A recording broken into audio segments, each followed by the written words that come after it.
So in this video, we're going to be talking about the 2020 NBA draft and doing a quick little mock draft. If you guys missed my video yesterday, I actually reacted to the NBA lottery live, and I am a Timberwolves fan, so you guys saw my reaction live there. Check out that video. Regardless, guys, if you guys enjoy these kind of videos, like up this video and of course subscribe.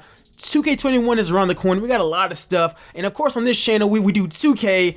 We do basketball, we do a lot of things. But anyways, guys, like up this video and let me know y'all's mock draft in the comment section below. I'm gonna be going through all of the comments, responding to all of them, talking about the mock draft, and of course, if you guys want to see player rankings, position rankings, all of that stuff, I got so many ideas. Regardless, let's get straight into my 2020 NBA mock draft. This is like the 4th edition. Let's get it.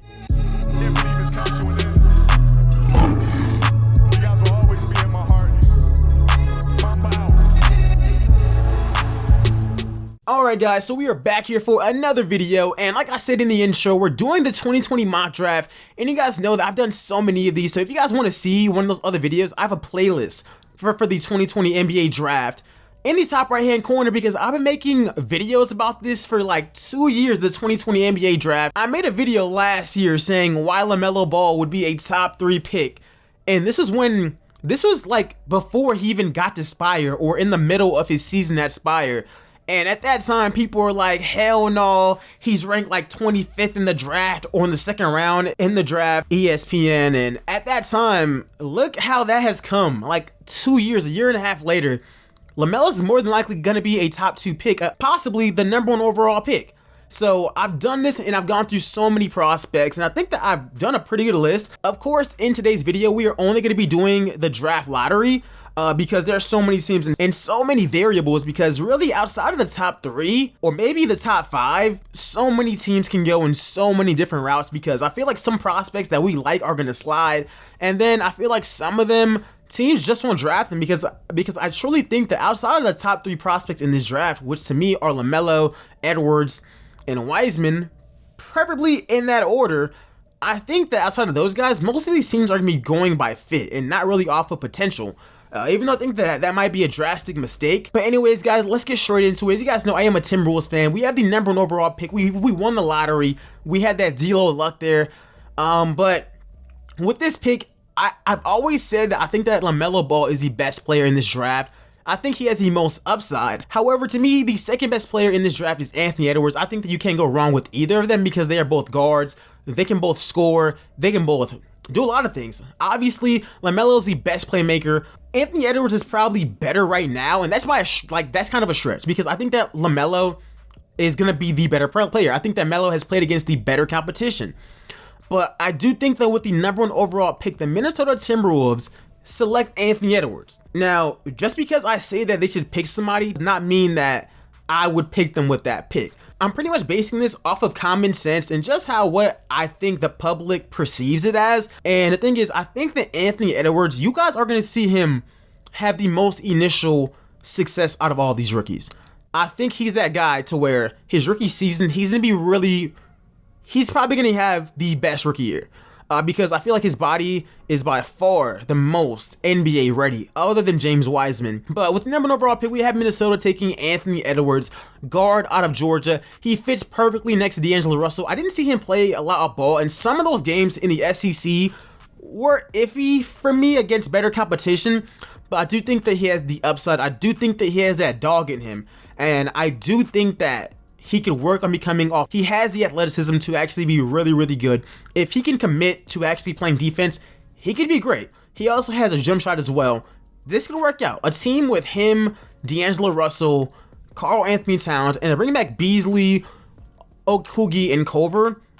It's not that crazy to see Minnesota nabbing a playoff spot next season, because I do think that Minnesota could end up in the playoffs next year. To me, it's not all that far-fetched. With the 2nd overall pick, the Golden State Warriors ended up with the 2nd pick in this year's draft, and I'm sure a lot of NBA fans are going to be mad, but I made a video a few months ago saying how Golden State is going to win the 2021 finals, and I still think that they are the favorites for next year because they got so many assets.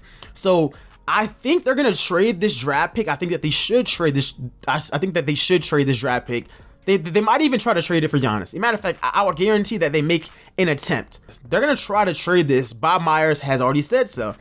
However, if they keep this pick, personally, I think that the Warriors are not the best drafters. And I think that sounds insane after they drafted Steph, Clay, and Draymond. But if you've seen what they've done in the last recent years, they have passed on potential so many times. Last year, I thought that they were going to be drafting Bol or Kevin Porter because they had them right there. Top players, they don't need them now. They took like Jordan Bell and a bunch of other random players. So if they draft Obi Toppin, my goodness, do not be shocked. However, I think that they take James Wiseman. They need a center. He has the most potential here, and they can trade him later on because he's gonna be good. Whether it's him, whether it's Obi, whether it's Onyeka Okongwu, which I think that Wiseman and Onyeka, I'm taking both of them before Obi.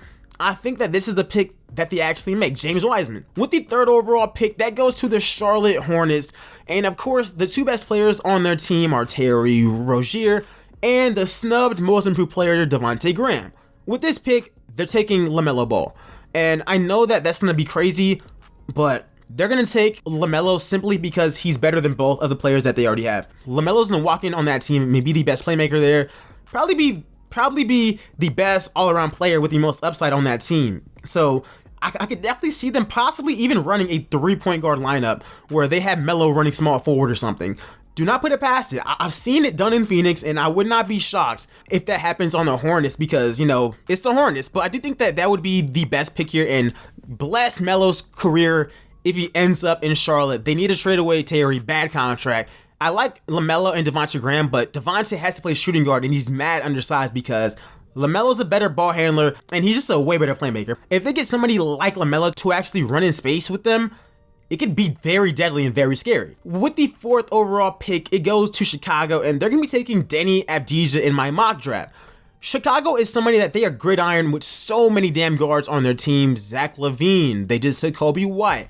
I don't see them taking another guard. They are going to be hiring a brand new head coach because they just got saved. They got Jim Boylen right out of there, and that's probably why they ended up with such a high pick. And look, he can play make, he can shoot, he brings a high level of basketball and IQ, which Chicago really needs. Next up, we have the Cleveland Cavaliers, and I'm not gonna be breaking it down all that much for the rest of these prospects because this video is getting really long.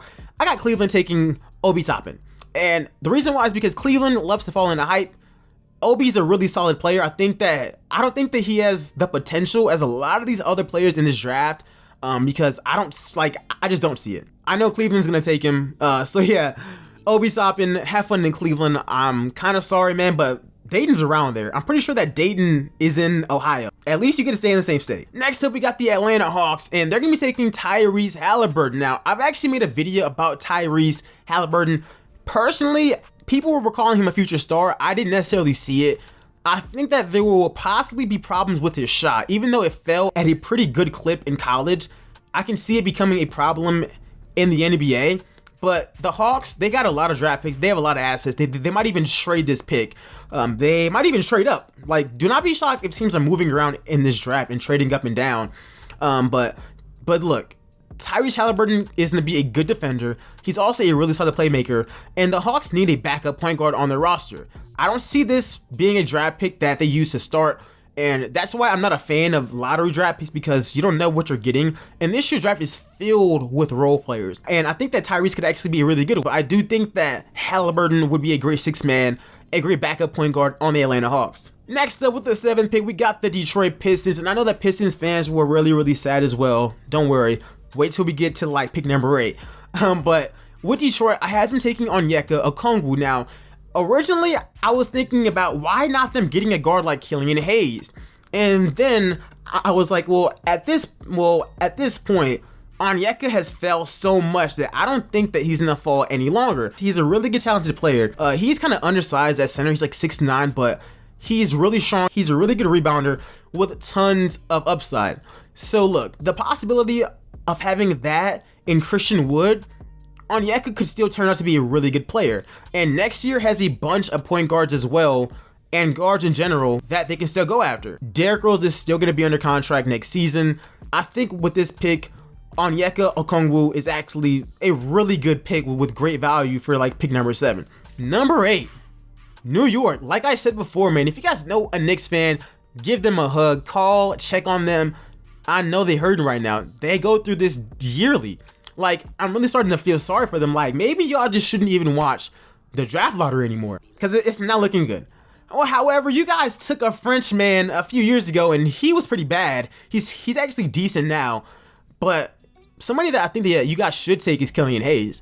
Killian Hayes from France as well, but to me, he's way better than Frank Ntilikina. He's not that good defensively, but his upside is insane. He's shifty. He's the French version of Lamelo Ball. Killian has a quick first step. He kind of reminds me a little bit of D'Angelo Russell, a little bit, and he's left-handed as well. He has the potential to be really, really good. With the 9th pick, we have the Washington Wizards, and I have them taking Devin Vassell. He's another wing. He's 3-and-D. They need that on their team. It would be John Wall, Beal.